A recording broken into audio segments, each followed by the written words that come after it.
요즘은 1인 가구를 비롯하여서 여러 가지 가정의 형태가 있지만 그래도 가정의 본질, 가정의 원형은 어떤 것인지를 아는 것이 중요합니다. 그리고 이거는 이제 부부 관계에 관련된 이야기가 많지만 사실 부부 관계뿐 아니라 자녀와의 관계에서도 부모님과의 관계에서도 이 원리는 동일하기 때문에 이 말씀이 또 모두에게 은혜가 되시기를 간절히 바랍니다. 하나님께서 모든 만물을 지으시고 참 감동하시고 감탄을 하셨어요. 하나님이 지으신 것을 보실 때 얼마나 좋으셨는지 뭐라고 하나님께서 감동하셨죠? 지으신 걸 보시기에 그렇죠. 아름답다. 심히 좋았다. 토부. 진짜 아름답다. 예쁘다. 보시기에 좋았다. 이렇게 하나님이 기뻐하셨습니다. 그런데 하나님이 지으신 모든 만물이 그렇게 아름다운데 하나님 보실 때 뭔가 안타까운 것이 유독 하나가 있었습니다. 그게 무엇일까요? 우리 창세기 2장 18절 읽어보겠습니다. 여호와 하나님이 이르시되 사람이 혼자 사는 것이 좋지 아니하니 내가 그를 위하여 돕는 배필을 지으리라 하시니라. 아멘. 하나님이 보실 때 다 보시기에 아름다웠지만 뭔가 좀 마음이 짠한 안타까운 게 있었어요. 뭡니까? 그 사람, 여기 사람은 하나님이 지으신 아담을 얘기하는 거죠. 아담이 홀로 있는 것이 하나님 보실 때는 이게 안쓰러웠던 거죠. 그래서 보시기에 좋지 않았다. 그래서 하나님이 어떤 말씀을 하십니까? 내가 그를 위해서 돕는 배필을 지어야겠다. 하나님이 말씀을 하시죠. 그러니까 우리가 볼 때도 똑같은 느낌이에요. 우리 자녀들이 어릴 때 학교로 가끔 참관 수업을 가잖아요. 그러면 우리 아들, 딸이, 우리 손자, 손녀가 거기에서 막 발표도 하고 친구들하고 재밌게 어울려서 놀고 선생님하고 얘기도 막 재밌게 하면 그때 부모 마음이 어떻습니까? 기쁘죠. 흐뭇합니다. 그런데 우리 자녀가 그냥 친구들하고 말도 없고 말 거는 사람도 없고 그렇다면 부모의 입장에서 보기에 좋지 않죠. 혼자 있는 것이 보기에 좋지 않습니다. 그러니까 이게 하나님의 마음이에요. 아무리 교실이 예쁘고 화려하고 선생님이 친절하고 아이들이 즐겁고 좋아도 내 자식이 홀로 있으면 보기에 안 좋은 거죠. 하나님이 아담을 보실 때 그와 같은 부모의 마음이었습니다. 더욱이 하나님은 성부, 성자, 성령 삼 위로 계신 한 하나님이기 때문에 그 본성 안에 하나님은 늘 공동체를 기뻐하시는 그 하나님의 속성이 있어요. 그러다 보니까 아담 역시 홀로 있는 것을 하나님이 안쓰럽게 보셨습니다. 그래서 어떻게 하십니까? 돕는 배필을 지어야겠다. 하나님이 그렇게 말씀을 주시죠. 그런데 하나님이 돕는 배필을 지으리라 하신 다음에 바로 이 일을 하지 않고 마치 일시정지 버튼을 누른 것처럼 이 일을 잠깐 멈추고 하나님이 아담에게 다른 일을 맡기십니다. 우리 19절과 20절 상반절 한번 읽어보겠습니다.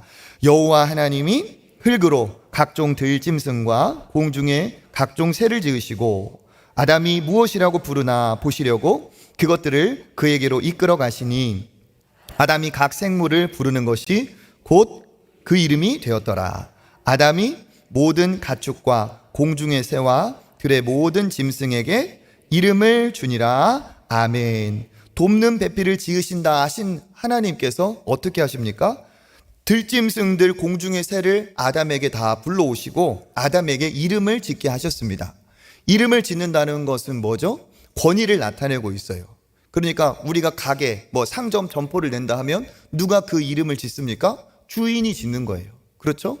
부모도 자녀의 이름을 짓는 거죠. 권위가 있다는 겁니다. 그러니까 하나님께서 들짐승과 모든 공중의 새들을 아담에게 이름을 짓게 하신 것은 생육하고 번성하여 충만하라 정복하라 다스리라는 이 축복을 진짜 이루도록 하나님께서 그것을 권위를 세워주시는 거죠. 그래서 이름을 짓습니다. 그리고 하나님은 어떻게 하십니까? 무엇이라고 부르는지 하나님이 보세요. 마치 우리 자녀들이 막 열심히 무엇을 할 때 그 모습을 보는 흐뭇한 부모님의 모습처럼 열심히 그렇게 일을 하는 사명을 감당하는 아담을 보십니다. 이름을 지으려면 지혜가 있어야 되고 이름을 지으려면은 또 잘 관찰을 해야 되겠죠. 공감 교제가 일어나야 됩니다. 그러니까 아담이 그 동물에 딱 맞는 이름을 주려고 관찰을 하고 그 동물과 서로 교통을 하겠죠. 그 과정 중에 아담이 이름을 지어서 그 동물에게 딱 맞는 이름을 이렇게 부르고 있습니다. 그러면 그것이 그 이름이 되었다고 해요. 그러니까 예를 들면 이런 거죠. 뭐 상상을 해보면 막 동물들이 이 중에 거대한 어마어마한 몸집을 가진 동물이 앞으로 다 걸어 나오는데, 이야, 어마어마하게 크구나. 그런데 유독 그 동물에는 코가 길어요. 그러니까 딱 보고 놀라서, 이야, 코 길이가 상당하네. 이야, 코 길이가 대단하네. 코끼리! 뭐 이런 식으로. 네, 반응이 좋아서 하나 더 해볼까요? 네. 새가 한 마리, 엄청 큰 새가 하나 오는데 날개보다는 다리가 튼실한 거예요. 이야, 다리가 튼튼하네. 이거 뭐 내가 타고 다녀도 되겠다. 내가 한번 타줘? 타줘. 네, 여기까지만. 네, 은혜의 저해가 되니까. 이렇게 이름을 짓는 거예요. 근데 보셨지만 이름을 지으려면 잘 파악을 하고 교제가 일어나야 되죠. 이 일을 하는데 하나님이 숨은 의도가 있다는 거예요. 돕는 배필을 지은다 한 그 말 잠시 멈추고 이름을 짓게 했잖아요. 뭘까요?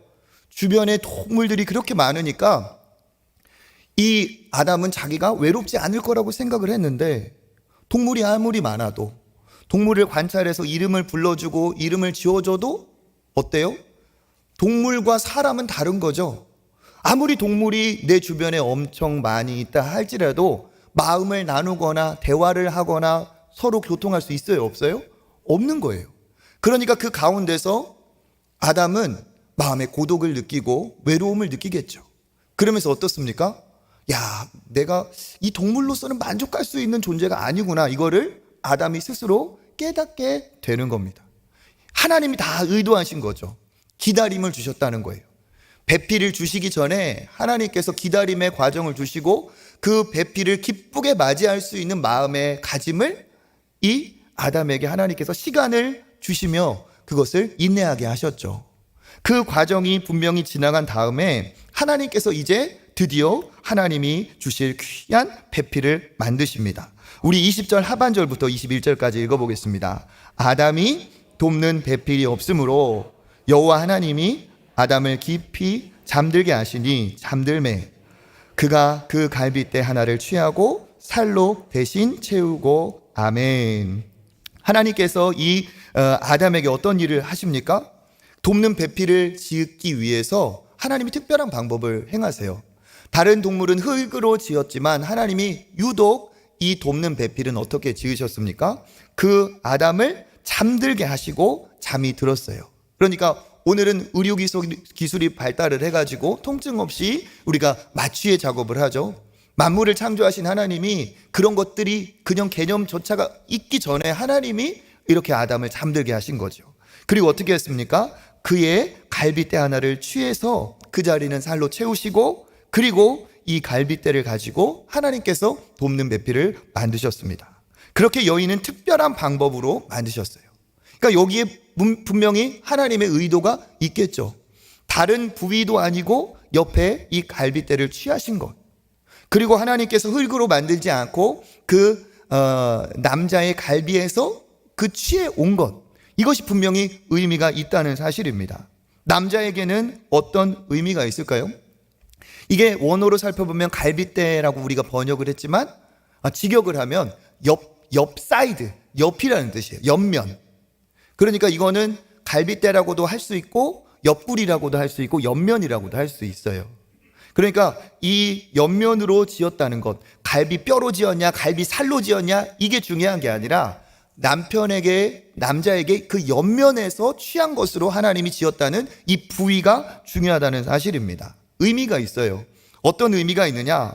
남자는 옆에 누군가가 함께 있을 때 진짜 온전한 남성으로서의 그 구실을 할 수가 있다는 사실이죠.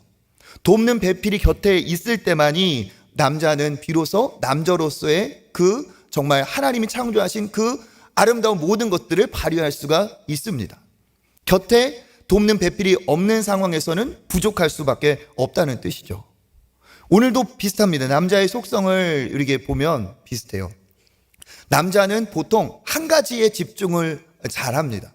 근데 한 가지 집중을 할 때 옆에 두루두루 살피는 것이, 여러 가지를 동시에 하는 것이 남자들에게는 사실 조금 쉽지 않아요.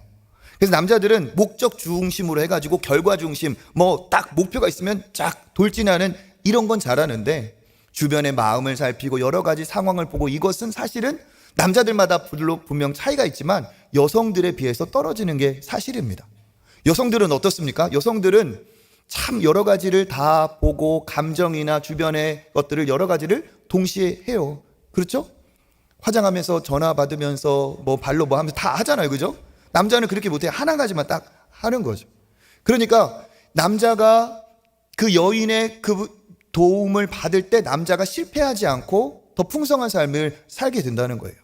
저는 이거를 이제 밥 먹을 때 참 많이 느끼거든요.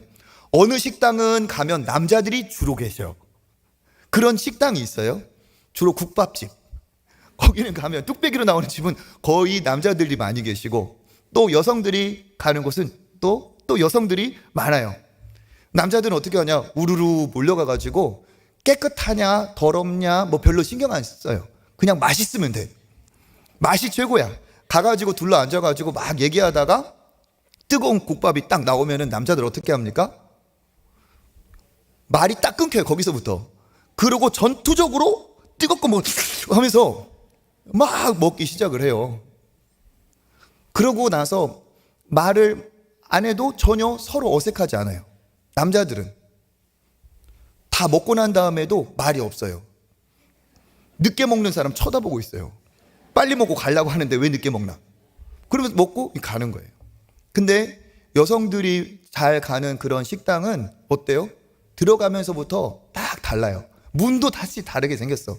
문도 딱 들고 열고 들어가면 어때요? 조명이 다르고 벽지, 장식, 냄새, 테이블, 의자 다 예뻐. 예뻐야 돼. 고기 좋아야 돼. 앉아가지고 딱 오면은 그릇도 예뻐야 되고, 포크도 예뻐야 되고, 수저도 예뻐야 되고, 나이프도 예뻐야 되고, 다 예뻐야 돼. 그럼 막 이렇게 둘러보다가 남자들은 그냥 투박하게 그냥 깍두기에다가 그것만 주면 되는데, 여성들은 딱 갖추어진 접시도 나름 여백의 미가 있어가지고 소스 하나도 막 이렇게 하트로 뿌려주고 막 그런 데를 좋아해요. 가서 먹을 때도 바로 먹지 않죠? 어떻게 합니까? 나오면은 다 일제히 카메라를 들어서 막 찍고, 나는 어떻게 찍고 너는 어떻게 찍고 막 이렇게 보면서, 또 그래도 바로 안 먹어요. 또 우리 젊은이들은 또 어떻게 해요? 인스타 거기 또 올려줘요.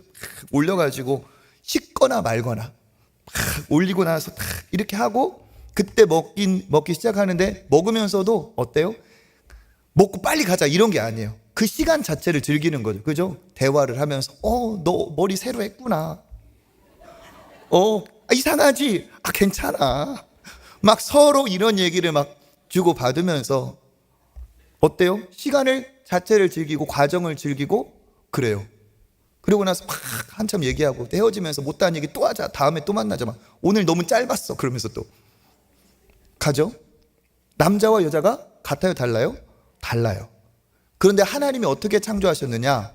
남자의 옆구리에서 여자를 지으심으로 이러한 남성에 있는 그 장점을 여성이 보완하면서 극대화하도록 하나님이 그렇게 아름답게 창조를 하셨다는 뜻입니다.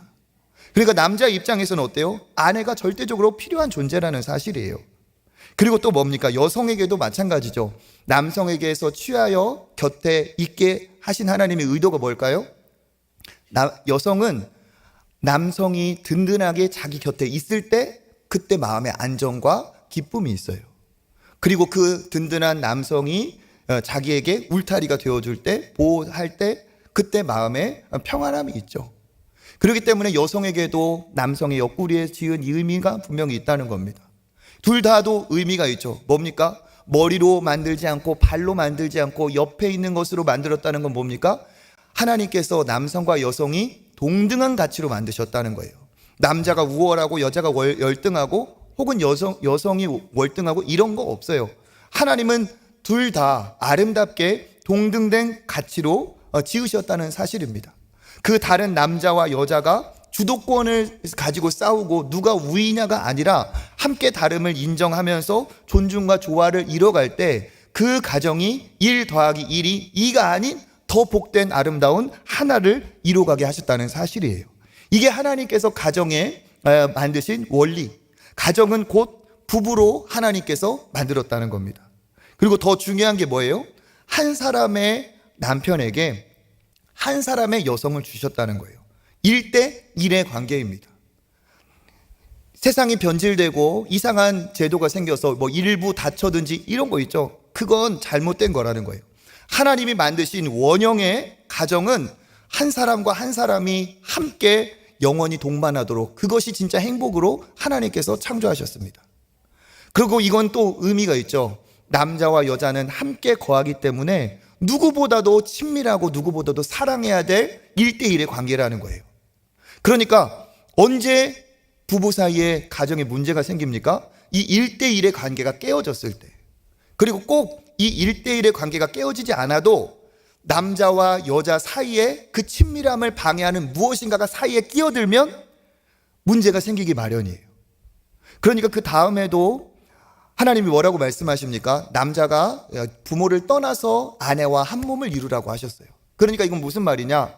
남자건 여자건 아무리 고마운 육신의 부모이지만 이제 부부로 연을 맺고 살아간다면 이제는 더 이상 부모님이 사이에 껴들 수 없는 친밀함이 이 둘 사이에게만 있다는 거예요.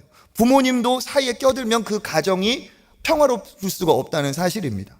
이건 부모도 마찬가지고 뭐예요? 자녀도 마찬가지입니다. 자녀를 잘 키우는 것은 부모에게 정말 중요한 사명이지만 자식을 잘 키우고자 엄마 아빠가 갈등 관계에 놓인다든지 부모가 그것을 모든 삶의 목적으로 삼아버리면 안 된다는 거예요. 남편에게 있어서 아내는 하나님이 주신 1대1의 관계이기 때문에 나는 오로지 당신밖에 없고 당신도 오로지 나밖에 없다고 서로 인정할 때 이때 가정이 행복한 거죠. 그 안에는 사람만 있는 게 아니라 어떤 취미, 활동, 모든 것을 다 포함합니다. 남편이 아무리 자기 취미 활동이 좋다 할지라도 그 취미 활동과 그 아내 사이에 그것이 아내와 나 사이에 취미 활동이 껴들면 안 된다는 거예요. 그러니까 우리 남성들은 예를 들어서 살다 보면 시부모님과 시어머니와 아내가 갈등이 생길 때가 있을까요? 없을까요? 있어요. 살다 보면. 그렇죠? 잘 해결해 가면서 화목한 가정을 이루어야 되지만 그런 과정이 있다는 거예요. 그러면 성경적인 원리로 보았을 때 남자가 우리 엄마 편을 들어야 됩니까? 아내 편을 들어야 됩니까? 남자들 한번 대답을 해보세요. 성경의 원리에 따라서 보면 나는 누구 편을 들어야 돼요? 아내 편을 드는 것이 네, 맞습니다. 아내 편을 드는 것이 맞아요. 어머니, 그래도 저는 제 아내의 의견을 따르겠습니다. 죄송합니다. 이렇게 하셔야 되는 거예요. 그때 나도 그렇게 생각해요. 어머니 조금 그렇죠. 이러지 말라는 거예요. 티도 내지 말라는 거죠. 누구 보고 시집 왔습니까? 자기 하나 보고 왔는데 자기가 아내 편을 안 들어주면 어떡하라는 거예요. 문제가 있다는 거죠. 아내 편을 들면 어머니 속상해요. 그런데 그거는 아들이 가서 풀면 돼요. 나중에 엄마 죄송합니다. 좀 이해해 주세요. 풀면 돼요. 그런데 며느리와 시어머니가 어긋나면 내 자식이 아닌 이상 쉽지가 않습니다. 그러니까 지혜로운 남성은 성경의 원리대로 내 부모를 떠나 내 아내와 하나가 되었다는 것을 잊어버리면 안 돼요. 아내도 마찬가지입니다. 여인도 자기 친정이나 어떠한 일이나 절대로 남성보다 자기 남편보다 앞서면 돼요, 안 돼요? 안 된다는 거예요. 왜? 하나님께서 옆구리에서 갈빗대로 만들어서 너희들이 하나가 되고 합체가 될 때 가장 단단하고 안전하고 행복한 존재가 된다는 것을 하나님이 그 원리로 말씀을 하신 거예요. 껴들 수가 없고 껴들어서도 안 되고 자식도 부모도 누구도 절대로 그래서는 안 된다는 사실입니다. 그래서 우리가 기억해야 될 게 있죠. 1대1의 만남이기 때문에 서로에게 집중하는 것이 이게 가정의 원리라는 겁니다. 그렇게 해야 될 또 다른 이유가 뭘까요? 우리 22절 읽어보겠습니다. 여호와 하나님이 아담에게서 취하신 그 갈빗대로 여자를 만드시고 그를 아담에게로 이끌어 오시니 아멘. 주체자가 누굽니까? 여호와 하나님이. 그러니까 이 여호와 하나님이 여인을 만드신 것도 여호와 하나님이고 아담에게 그 여인을 이끌어온 것도 여호와 하나님이에요. 그러면 이 가정이라는 것은 누가 만드신 겁니까? 하나님이 만드셨다는 거예요. 남자와 여자가 만나서 가정을 이루는 건 맞지만 가정을 이루신 분은 하나님이라는 거죠. 이게 믿음의 사람의 신앙의 고백인 줄 믿습니다. 그래서 성경을 보면 우리가 읽은 부분도 있지만 보면 전부 다 말씀의 주어가 여호와 하나님이에요. 18절에도 여호와 하나님이 돕는 배필을 지으시리라. 21절에도 여호와 하나님이 아담을 잠들게 하시고 그가 갈빗대를 취하여 만들었다. 22절에도 여호와 하나님이 아담에게서 취한 갈빗대로 여인을 만들어서 이끌어 오셨다. 다 뭡니까? 가정의 주체는, 가정의 주어는 하나님이세요. 그러니까 이것이 나의 뜻으로 된 것이 아니라 하나님의 인도하심으로 이루었다는 것을 우리가 믿어야 됩니다. 가정을 우리가 왜 소중하게 여겨야 됩니까? 하나님이 만드신 소중한 공동체라는 이것 때문에라도 우리는 가정을 소중히 여겨야 돼요. 우리는 가정을 소중히 여겨야 됩니다. 그러니까 서로가 이렇게 고백을 해야 되겠죠. 남자는 뭐라고 고백해야 되겠습니까? 이 세상에 나에게 있어서 정말 좋은 여인, 오로지 함께할 여인은 누구밖에 없다? 내 아내밖에 없다. 남편 역시도 오로지 내 남편밖에 없다. 세상에 많은 남녀가 있지만 나에게 제일 잘 맞는 이성은 누구밖에 없다? 내 곁에 있는 이 사람밖에 없다. 이것이 바로 믿음의 사람의 고백인 줄 믿습니다. 하나님께서 이유가 있어서 다 보내주셨어요. 그 배우자를 둔 사람이, 그렇게 믿음의 고백을 한 사람이 행복한 가정을 이루실 줄 믿습니다. 특별히 믿음 생활을 하는 우리 여성분들 중에 하나님을 안 믿는 남성을 지금 위해서 남편을 위해 기도하시는 분들도 계실 거예요. 그런 분들도 기도하면서 꼭 승리하시기를 바랍니다. 아직은 몰라서 그래요. 몰라서. 하나님 잘 믿는 아내 만난 것이 얼마나 축복인지를 몰라서. 그렇잖아요. 우리끼리 얘기니까 그렇지. 우리가 하나님 안 믿었으면 어떻게 살겠어요? 결혼하고도 날 날아간다. 날라리처럼. 우리 사실 그러잖아요. 이 시대가 그렇지 않습니까? 그런데 내가 하나님 믿기 때문에 한 남자만 보고 가정을 소중히 여기면서 그렇게 살아요. 그러니까 남자들이 모르니까 교회 너무 빠지지 말아라. 교회 너무 지금 많이 간다. 착각하는 거예요. 아내의 믿음이 더 굳건해지면 굳건해질수록 남편에게, 가정에, 자녀에게 충성할 수밖에 없는 것이죠. 내 모든 사람은 무엇인가 다 빠져 살게 되어 있어요. 교회 안에서, 믿음 안에서 빠져 사는 것이 이게 가장 축복인 줄 믿습니다. 이건 남편도 마찬가지예요. 그러니까 아내도 남편이 믿음 생활 잘할 수 있도록 도우셔야 돼요. 믿음의 관계 안에, 남전도의 구역 안에 우리 선후배, 우리 교회 안에서의 장로님, 집사님과의 만남을 자주 연결을 시켜줘야 돼요. 왜?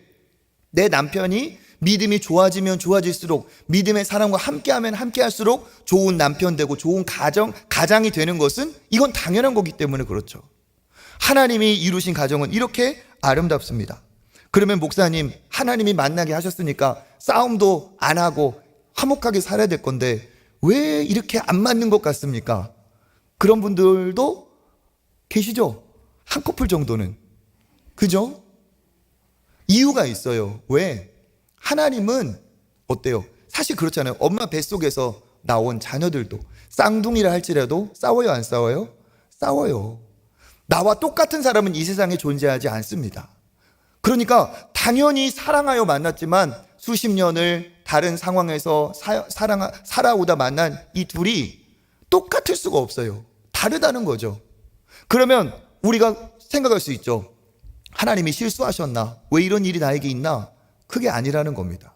우리의 믿음은 뭡니까? 하나님이 이루셨다. 나에게 제일 좋은 맞는 이성이다, 배우자다, 이거죠. 이 믿음 안에서 어떤 노력입니까? 나에게 없는 것이 그에게 있음에 감사하면서 어때요? 서로 조율하고 맞춰가는 거예요. 오히려 당신하고 나는 너무 잘 맞아, 이렇게 결혼했지만 같이 살아보니까 다른 것이 느껴지죠. 그때 오히려 진짜 믿음의 생활, 진짜 가정 생활이, 결혼 생활이 그때 시작됩니다.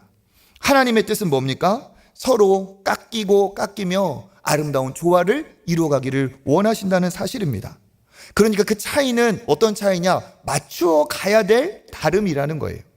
그래서 어떻게 됩니까? 결국에는 이렇게 이가 안 맞는 것 같지만 어느 순간 이게 맞아 들어가는 그 상황에 아름다운 조화가 일어나죠. 음악하고도 똑같아요. 이 세상의 모든 음계가 도 하나만 있다면 어때요? 오늘 반주도 하고 오늘 찬양도 들었는데 마치 단음계로 도, 이 세상의 모든 음계가 없고 도! 노래가 어디에서 나올까요? 그렇죠? 다른 음도 있어야 돼요. 도, 미, 솔, 몇 도화음?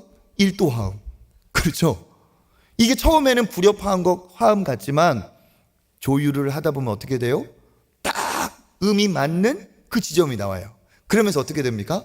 화음이 일어나죠. 그러면 단음으로서는 느끼지 못할 황홀한 아름다움이 거기서 있어요.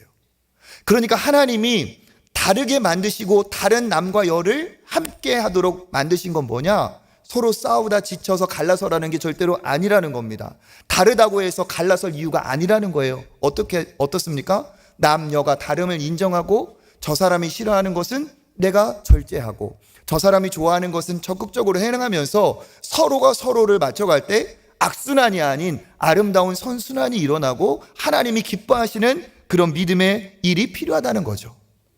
그래서 여러분, 사실 뻔한 얘기 같지만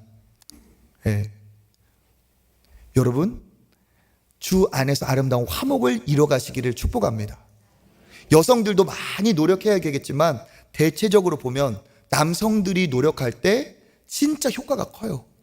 남자분들 힘내시고 가정의 화목을 위해 아내에게 집중하고 아내가 좋아하는 것, 아내가 싫어하는 것 뭔지 그러면서 적극적으로 행하시기를 축복합니다. 오늘 괜히 잘못 나왔다. 그런 분 안 계시겠죠? 그 다음에 하나님이 이렇게 기다리게 하셨다가 여인을 지어 오니까 아담이 얼마나 반갑겠어요? 그래서 이야기합니다. 23절 읽어보겠습니다. 아담이 이르되 이는데 뼈 중에 뼈요 살 중에 살이라. 이것을 남자에게서 취하였은즉 여자라 부르리라 하니라. 아멘. 그 여인이 오는 것을 보고 남자가 감탄하여서 노래를 한 겁니다. 어떻게 보면 좀 투박해 보일 수도 있지만 이건 이런 거예요. 살 중에 살, 뼈 중에 뼈. 이게 뭐지? 감동의 아름다움을 노래하는 거예요. 예를 들어서 꽃 한 송이가 너무 예뻐요. 꽃 한 송이가 너무 예뻐. 그러면 어떻게 표현합니까? 꽃 중에 꽃이로구나. 이렇게 하죠. 친구들이 많은데 그 친구 중에서 나한테 너무 좋은 친구가 있으면 뭐라고 표현할 수 있어요? 친구 중에 친구다. 네가 친구 중에 친구다. 이렇게 표현하죠. 그와 마찬가지로 여인에게 남성이 뼈 중에 뼈고 살 중에 살이라 한 건 뭡니까?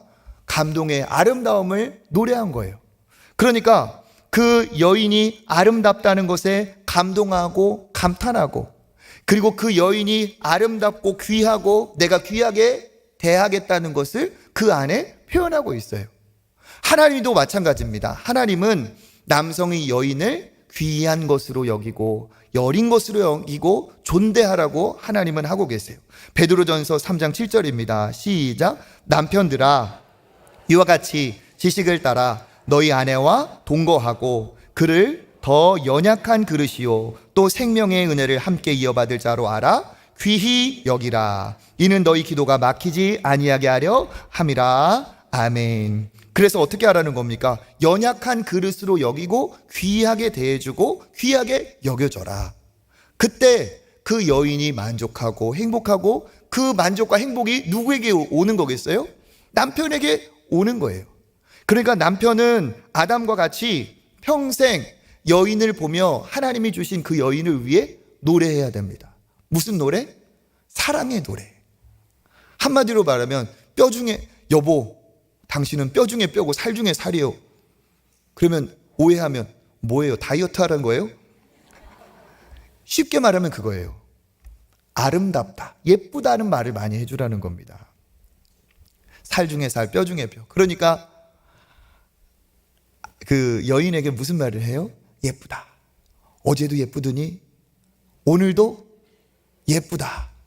흘낏 봐도 예쁘더니 자세히 봐도 예쁘다. 봄에도 예쁘더니 여름에도 예쁘다. 젊을 때도 예쁘더니 그 나이에도 예쁘다. 예쁘다. 예쁘다. 예쁘다.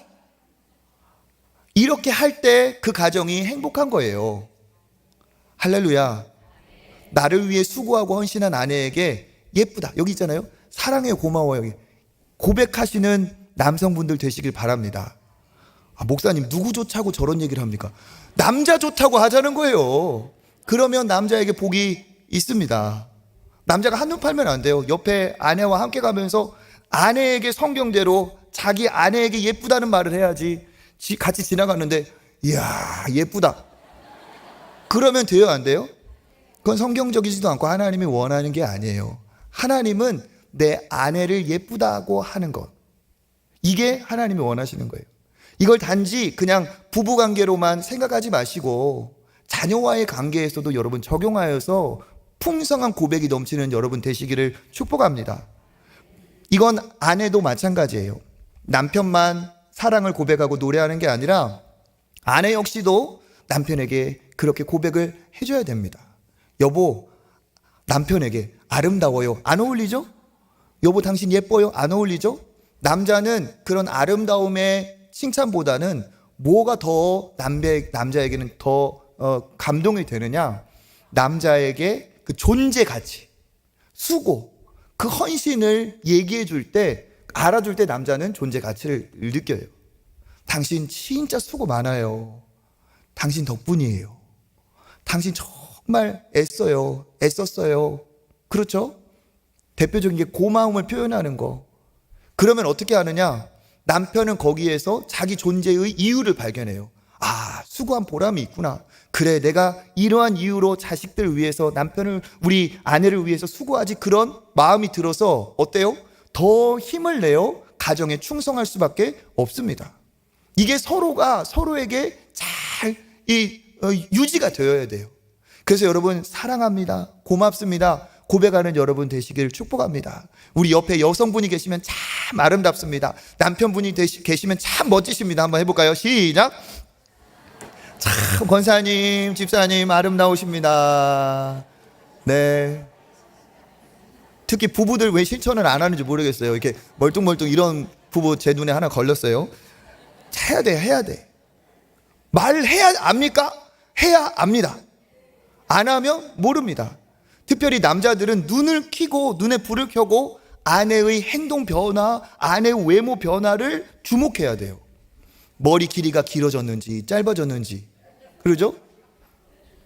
눈썹이 있는지 없는지, 화장을 했는지 안 했는지, 립스틱 색깔이 변했는지 안 변했는지 잘 봐요. 신발이 바뀌었는지 옷이 바뀌었는지 잘 봐야 돼요. 관찰해서 어떻게 인정받고 칭찬해주고 아름다움을 얘기해줘야 돼. 와, 머리가 참 이렇게 아름답게 오늘 잘, 이런 경우가 있어요. 어떤 분이 헤어스타일이 변해가지고 제가 그래도 인사차, 아유 집사님 머리를 새로 하셨네요. 참 잘 어울리십니다 얘기했어요. 그런데 그때 아내가, 그 집사님이, 우리 남편도 그랬어요 이렇게 하면 얼마나 좋겠어요. 집사님 너무 이게 헤어스타일이 잘 어울리세요 그랬더니 남편보다 낫네. 남편보다 같이 사는 사람보다 낫네. 목사님이 알아주네. 왜 그럴까요? 왜? 아내는 가장 가까이 있는 남편에게 인정받고 칭찬받고 싶었는데 다른 사람은 알아주는데 이게 그런 거예요. 날짜도 까먹으면 안 돼요. 중요한 날짜 몇 날 있잖아요. 같이 아내하고 살기 위해서 중요한 날짜도 있고 기억을 해야 돼요. 그 날짜는 어떻게 해야 되느냐, 알잖아요. 결혼 기념일이나 생일날 절대 까먹으면 안 돼요. 1년치 노력을 그날 내가 다 쏟아버린다는 생각을 가지고 할 때 나머지 364일이 행복한 거예요. 그렇게 주목을 하고 집중을 해줘야 됩니다. 이게 아내는 거기에서 행복한 거예요. 남편 역시도 그렇죠. 당신이 있어서 내가 이렇게 행복하게 자식들과 함께 살 수 있는 것 같아. 진짜 수고하셨어요. 이렇게 배려를 할 때 그 가정이 행복합니다. 그래서 하나님은 우리가 어떤 가정이 되기를 원하느냐, 뼈 중에 뼈고 살 중에 살이로구나 하면서 서로에게 고백하고 사랑을 말하고 그렇게 사랑을 실천하는 가정이 되기를 하나님은 원하시는 줄 믿습니다. 우리 이 부분에서 중요한 단어를 한번 살펴보겠어요. 하나님이 여성을 돕는 배필로 지으신다라고 했는데, 이 돕는 배필이라니까 오해하는 분들이 있어요. 돕는 배필이니까 그냥 있으나 없으나 조금 있으면 조금 더 좋은 어떤 보조의 역할, 그런 식으로 생각을 하는데 절대 그게 아니라는 거예요.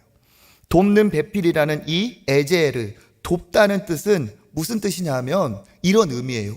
우리나라가 6.25 전쟁에서 굉장히 어려워서 진짜 그 전쟁 상황에 어떻게 했어요? 다른 나라가 우리나라를 도와줬어요. 그 도움은 약한 도움이에요? 아니면 강하기 때문에 할 수 있는 도움이에요? 강하기 때문에.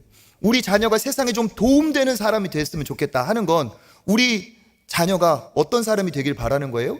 도와줄 수 있는 능력자가 되기를 바라는 거죠. 마찬가지로 하나님이 남성 곁에 에제르, 도움의 여인을 돕는 배필을 주셨다는 건 뭐냐? 그 여인의 도움이 남자에게 절대적이고 필수적이라는 의미입니다. 그러니까 남자는 더 내가 풍성한 삶을 살고 실수하지 않는 삶을 살려면 어떻게 해야 되냐? 하나님이 나에게 붙여주신 이 능력 있는 도우미를 어떻게 해요? 인정해주고 그 얘기를 들어줘야 돼요. 성경에 보면 이 도움이라는 단어는 얼마나 강력한 힘이 있는지 하나님을 수식하는 단어입니다. 하나님이 우리의 도움이 되신다 할 때 그 단어가 바로 이 도움이라는 거예요. 우리 시편 115편 9절부터 우리 11절 읽어보겠습니다. 이스라엘아, 여호와를 의지하라. 그는 도움이시오 너희의 방패시로다. 아론의 집이여, 여호와를 의지하라. 그는 너희의 도움이시오 너희의 방패시로다. 여호와를 경외하는 자들아, 너희는 여호와를 의지하라. 그는 너희의 도움이시오 너희의 방패시로다. 아멘. 여기에서 도움이시오, 방패시오, 도움, 이게 바로 돕는 이, 돕는 배필의 똑같은 단어예요. 우리가 유명한 잘 아는 구절이 있습니다. 시편 121편 1, 2절 읽어보겠습니다. 내가 산을 향하여 눈을 들리라. 나의 도움이 어디서 올까? 나의 도움은 천지를 지으신 여호와에게서로다. 아멘. 여기도 그렇죠. 나의 도움이 천지를 지으신 여호와에게서로다. 그러니까 이 돕는 배필의 돕는 의미는 하나님이 도와주시듯 옆에 그 도움의 사람을 하나님이 붙여 주셨다는 겁니다. 그러니까 여인도 남성도 정확하게 알아야 돼요. 남자는 자기 혼자 독단적으로 처리해서는 안 됩니다. 여성은 수동적인 보조적인 존재가 아닙니다. 하나님이 내게 주신 돕는 배필 에제르는 절대적이고 필수적인 능력 있는 나의 도우미로 하나님이 내게 붙여주셨다는 거예요. 그러니까 어떻게 해야 돼요? 중요한 일을 행하기 전에 항상 먼저 상의하고 의견을 들어보고 물어보고 소통하여서 합의된 결정을 가정이 진행할 때 그게 화목하고 실수를 줄이고 더 풍성한 결과를 얻을 수 있는 통로가 된다는 사실입니다. 다 해놓고 이거 이렇게 할 거야. 다 해놓고 이거 이렇게 하기로 했어. 자기가 사고 싶은 거 다 사고 이거 샀어. 됩니까? 안 됩니까? 안 되는 거예요. 도움. 그리고 여인도 여성도 자기 자신을 어떻게 인식해야 됩니까? 나는 남성의 보조적인 존재가 아니에요. 여성은 주도권이 있고 주체적인 존재입니다. 어떤 의미에서 하나님이 나를 그렇게 하나님을 대신하여 남성에게 도움을 줄 존재로 하나님이 나를 창조하셔서 보내셨어요. 그렇다면 어떻게 느껴야 돼요? 내가 능력 있고 절대적으로 이 가정에 필요한 존재고 남성에게 내가 적극적으로 도움을 줄 수 있는 존재라는 사실로 본인을 인식해야 된다는 겁니다. 더 중요한 게 뭡니까? 자녀에게 있어서 자녀의 영향은 사실 아빠보다 엄마의 영향이 훨씬 더 강력하게 되어 있어요. 자녀는 엄마의 많은 부분에서 영향을 받습니다. 그런 부분에서 자녀만 봐도 자녀는 엄마의 절대적인 그 능력이 그 안에 있어요. 그리고 우리 어머니들은 자녀를 어떻게 양육해야겠습니까? 하나님이 나를 그렇게 에제르로 지으셨기 때문에 자녀 양육에서도 믿음으로 자녀를 키워야 될 것이고, 이 자녀가 어린 것 같지만 금방 자라서 믿음으로 양육하면 그 가정의 든든한 기둥과 같은 신앙의 동역자가 돼요. 그렇기 때문에 여러분의 자녀를 믿음 안에서 우리 여성들이 잘 양육하시기를 축복합니다. 이게 하나님이 원하시는 거죠. 저도 마찬가지입니다. 만약에 저 혼자 목회를 해야 된다, 아내의 도움이 없다? 그러면 저는 이렇게 설교, 이렇게 목회를 못할 거예요. 아내의 도움이 있기 때문에. 제가 애가 셋입니다. 중학생 하나, 초등학생 둘이에요. 제가 돌보고 분명히 해야 될 역할이 있어요. 그런데 제 아내한테 부탁을 했어요. 아빠의 노릇은 최선을 다해서 하지만 내가 하지 않아도 되는 영역의 자녀의 양육을 잘 해주기를 부탁한다. 아내가 그것을 잘 맡아주고 가정이 평안하기 때문에 제가 말씀 한 번도 전할 수 있는 거고, 내가 신방을 가서도 그 가정의 평안함을 빌어줄 수가 있는 거지, 내 가정이 흔들거리는데 어느 가정을 축복하겠습니까? 누구에게 조언을 하겠습니까? 아니에요. 제 아내가 도와주기 때문에 그렇죠. 제가 집에 있는 동안에도 어느 때는 제가 피곤할 때는 아이들을 잘 양육하면서 제가 쉴 수 있도록 배려를 해줘요. 그렇다고 해서 제가 아빠 노릇을, 남편 노릇을 안 하는 거는 아니에요. 오해는 하지 마세요. 그리고 제가 이렇게 설교를 하고 그러면 제가 설교를 잘했는지, 성도님이 은혜 받았는지 또 제가 좀 확인을 해야 될 거 아니겠어요? 그러면 제가 누구한테 물어보겠습니까? 예, 잘하셔. 제가 우리 장로님한테, 장로님 오늘 은혜 받으셨어요? 저 설교 잘했어요? 뭐 고칠 점이 없으세요? 그러면 우리 장로님, 권사님들이 뭐라고 말하겠어요? 목사님 잘하셨습니다, 은혜 많이 받았습니다, 이러지. 어떻게 얘기하겠습니까? 못하는 거예요. 그죠? 그런데 이제 다음 주에 오시는 그 설교학 교수님이 저의 은사님이신데, 그 교수님이 그렇게 가르쳐 주셨어요. 성도들이 은혜 받았다는 말을 고지고대로 듣지 말아라. 항상 그런 것은 아니다. 그렇게 얘기해 주셨어요. 그러면서 객관적으로 우리가 설교를 잘 하려면 객관적인 판단이 있어야 되는데, 딱 적정한 사람이 딱 있다는 거예요. 결혼하지 않은 우리 남자 전도사님은 어머니한테 가서 물어보세요. 그리고 결혼을 했으면 당신 사모님한테 가서 물어보세요. 그게 정확합니다. 이렇게 얘기를 하신 거예요. 그래서 저도 설교를 하고 주일 저녁이면 제 아내하고 대화를 나누는 중에 꼭 그런 얘기를 해요. 오늘 말씀에 은혜가 되었는지, 어떤 부분에 은혜가 되었고, 내가 혹시라도 실수하거나 혹시 내가 더 다음번에 보완해야 될 건 무엇인지 누구한테 물어봐요? 아내한테 물어봐요. 얘기를 해주니까. 그죠? 저는 그래서 얘기했어요. 목회에 관련돼서는 내가 전문가고 자신 있으니까 걱정하지 말아라. 내가 할 수 없는 영역에서 당신이 도와주면 된다. 자녀에 대해서. 그리고 보면 우리 부목사님들이 정말 저를 많이 도와주시고 하지만 때로는 제가 부목사님한테 부탁하지 못할 개인적인 용건도 있잖아요. 그러면 제 아내가 개인 비서처럼 왔다 갔다 하면서 제 필요를, 제가 그냥 교회를 떠나지 않아도, 제가 밖에 나가서 일 보지 않아도 될 모든 일을 행하고 있어요. 그러니까 목사님도 여러 가지 유형이더라고요. 제가 보니까 와서 도와주고 어떤 교육도 하고, 목사님, 어떤 사모님이 사역자처럼 하는 그런 분도 있는데, 저는 그런 유형이 아닙니다. 저는 그냥 가정이 평안하면 목회는 내가 전념할 수 있다, 이런 목회의 생각을 갖고 있어요. 그런데 제 아내가 그거를 다 해주니까. 저기 앉아있어서 제가 오늘 이렇게 길게 얘기하는 게 아닙니다. 2부 때도 얘기했어요. 네. 예를 든 겁니다. 뭐냐? 남성은 홀로 설 수 없다. 가족이 있어야. 부모도 마찬가지죠. 자녀가 있어야. 자녀도 마찬가지죠. 부모가 있어야. 그러니까 어떻게 됩니까? 서로 소통하며 하나가 될 때 이 아름다운 관계가 유지가 된다는 겁니다. 여러분, 하나님께서 만드신 것이 가정이에요. 우리는 그것만으로도 가정을 소중히 여겨야 될 줄 믿습니다. 가정이 건강해야 사회가 건강하고, 가정이 건강해야 교회가 건강한 법입니다. 가정이 화목하지 않은데 그게 뭐예요? 아무것도 되지 않아요. 특히 우리 자녀들은 가정이 전쟁터 같다면, 가정이 화목하지 않다면 세상이 무너진 것과도 같습니다. 자녀 잘 키우고자 싸움하는 거 무슨 의미가 있습니까? 전혀 의미가 없어요. 세상은 전쟁터 같은데 집에 오면 화목해야 되고, 피난처가 되고, 안식처가 되고, 회복의 처가 되어야 되겠죠. 전쟁터 같은 세상에서 살다 왔는데 집에 와서 2차 대전이 벌어진다? 그런 건 하나님이 기뻐하지 않는 거예요. 여러분, 하나님이 기뻐하시는 아름다운 가정 이루시길 축복합니다. 그 핵심은 뭐냐? 부부관계에 있어요. 부부가 행복하면 자녀는 행복할 수밖에 없어요. 부부가 행복하면 그거보다 더 좋은 가정교육이 없습니다. 거기에 여러분 집중하시기를 바랍니다. 그래서 남편들에게 다시 한번 말씀드립니다. 아내에게 감동하시는 남편 되시길 바랍니다. 아내에게 고백하시는 남편 되시길 바랍니다. 아내가 말하면 좀 지켜주세요. 따라주세요. 그것이 아내를 향한 사랑입니다. 그렇게 행할 때 그 안에서 아내는 이 남편이 나를 진짜 사랑하는구나 하면서 마음 안에 있는 사랑의 그릇, 사랑의 탱크가 차오르는 거예요. 그럼 어떻게 됩니까? 그 차오르는 사랑이 넘쳐서 자식에게도 가고 남편에게도 가고 행복한 거죠. 남편이 그렇게 해야 될 줄 믿습니다. 그리고 아내는 어떻습니까? 남편을 인정해 줘야 됩니다. 수고하는 것을 인정해 줘야 돼요. 고마움을 표현하고 말해주고, 특별히 좋은 음식과 식사로 남편을 대하면 남편이 거기에서 사랑을 느낍니다. 특별히 여성들이 하지 말아야 될 것이 뭐냐?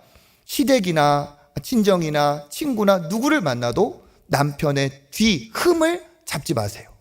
흉을 보지 마세요. 특히 자식 앞에서 남편의 뒷담을 하지 마세요. 그건 스스로 자해하는, 가정을 자해하는 행위와 동일합니다. 거기에는 절대로 행복이 없어요. 하나님은 그러라고 하지 않으셨습니다. 하나님은 남편을 이기려 하지 말고 남편을 세워주면 그 안에서 나에게 행복이 온다고 했어요. 남편이 왕이 되면 내가 왕비가 되는 거예요. 내가 남편을 이기려고 할 필요가 없습니다.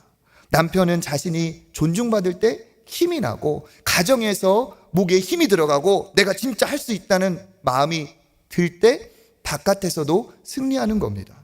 가정에서 인정받는 자가 밖에서도 인정받겠죠. 조금 넓게 얘기해서 이거를 부부관계에만 생각할 것이 아니라 자녀 관계에서도, 부모님께도 이렇게 표현하는 여러분 되시길 바랍니다. 부모님의 사랑에 감사하며 고백하고 부모님의 수고를 인정해주고, 자녀들도 마찬가지입니다. 잘 자라준 것만으로도 고마움을 표현하고 칭찬해 줄 때 하나님이 기뻐하시는 아름다운 가정을 이루실 줄 믿습니다. 성경의 원리대로 가정의 원형을 회복하셔서 5월뿐 아니라 모든 날에 하나님의 은혜와 평강이 넘치시는 주님의 가족 되시기를 예수님의 이름으로 축복합니다.